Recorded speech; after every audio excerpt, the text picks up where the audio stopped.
Israeli Prime Minister Benjamin Netanyahu gave President Obama a gift in Washington this week.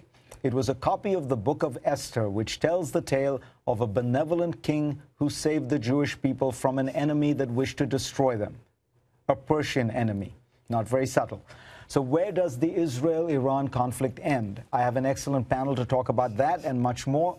Daniel Levy is co-director of the Middle East Task Force at the New America Foundation.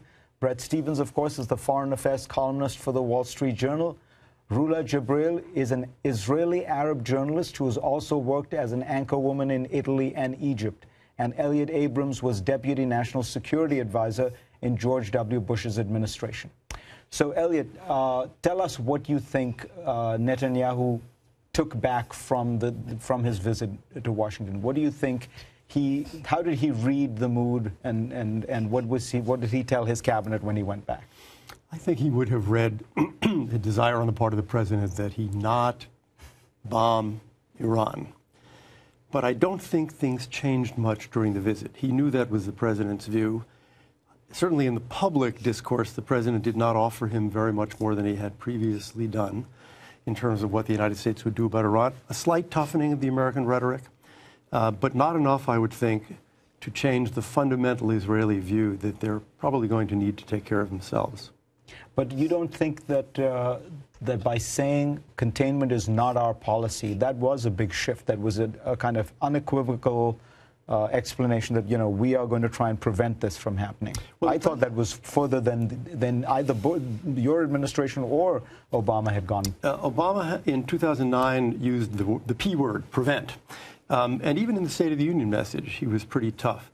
To say now, yes, it's good that he said containment is not an option, but when you say things like it's unacceptable or it is my policy to prevent, that still falls short, I think, of saying this will not happen, and saying it to the Ayatollahs as well. This will never happen. Well, there's some subtleties here. First of all, there's an issue of timing. I think what the president really wanted from the prime minister was don't bomb between now and the first Tuesday in November. I think there was an aspect of a political calculation. There's also a strategic nuance that's very important between Israel and the United States. For Israel, an Iranian nuclear breakout capability is tantamount to a nuclear capability. That's to say, if the Iranians have part of their nuclear program here and another part here and another part there and can rapidly assemble it, that gives them a de facto nuclear capability. The United States is saying that breakout capability isn't quite the same thing as being a nuclear power.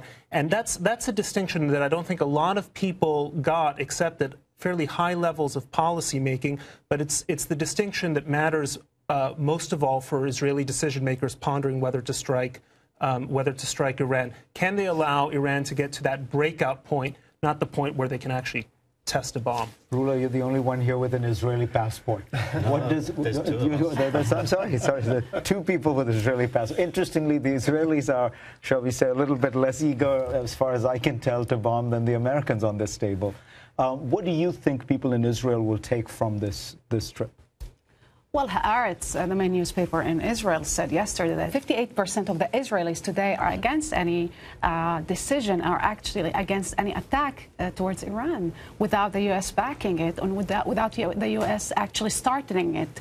Israelis are today actually very worried about the economy in their country, especially after this, last summer we had huge protesting in the streets for the high cost of living. And Netanyahu, tried to calm down the things, but the prices of living are becoming very high. The Iranian issue is not the first concerns of the Israelis today. Would you agree that most Israelis, do you think, I think what Rula is saying is that in a way Netanyahu is sort of trying to change the subject from a topic where Israelis are really concerned, which is social unrest?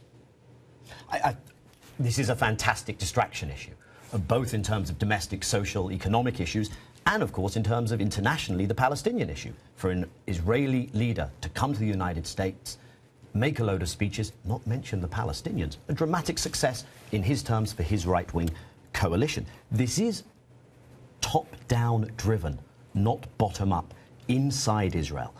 And the kind of speech that the Prime Minister gave in Washington, Holocaust analogies everywhere, he hasn't made that speech in Tel Aviv or Jerusalem. He was criticized for doing that. The opposition leader, Tzipi Livni, said it was scaremongering, it was hysteria, it was shameful use of the Holocaust. But I think the most important outcome of the visit this week is that the Israeli security establishment folks, who are not enthusiastic about an Israeli solo mission vis-a-vis Iran, I think they got the kind of assurances that they wanted to hear from the American president, or enough of them, because the Israeli and American positions are actually rather close, ruling out of containment, ruling in at some stage of a military option. In fact, the critique that should be heard, perhaps, of President Obama's position is not that it's not hawkish enough, but perhaps that given everything going on in the region, given that the Iranian regime is actually weakened now, we're not right-sizing the Iranian threat.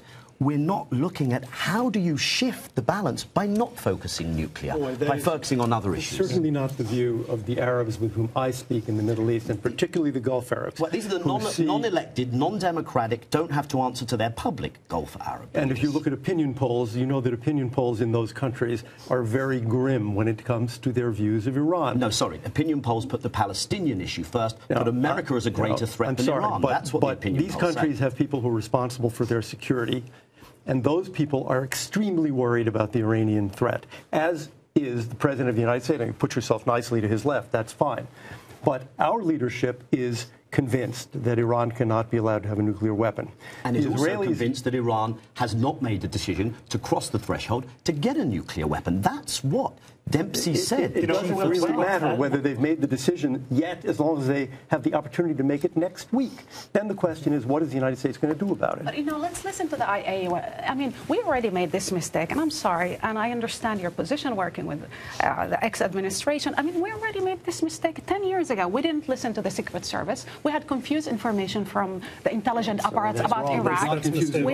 We went to Iraq. We spent trillions of dollars killing thousands of soldiers, American soldiers, and thousands of Iraqi, and in the end, the outcome, they didn't have any weapon of mass destruction. Plus, you are talking about Saudi Arabia and Qatar.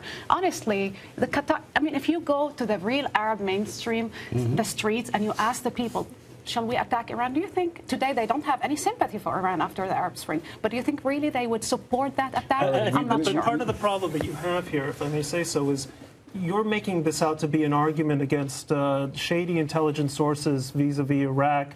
That dog won't bark, because the argument you have is with the International Atomic Energy Agency, and I'm sure you read its report. But they just claim it's ambiguous. They say we can't certify because they're not cooperating. They do not say there's any kind of smoking gun. And the National Intelligence Estimate has it's hardly a trigger for war. But Fareed, anyway, I've got to take a break. When we come back, we're going to talk more about potential war, but also the Palestinian issue when we get back.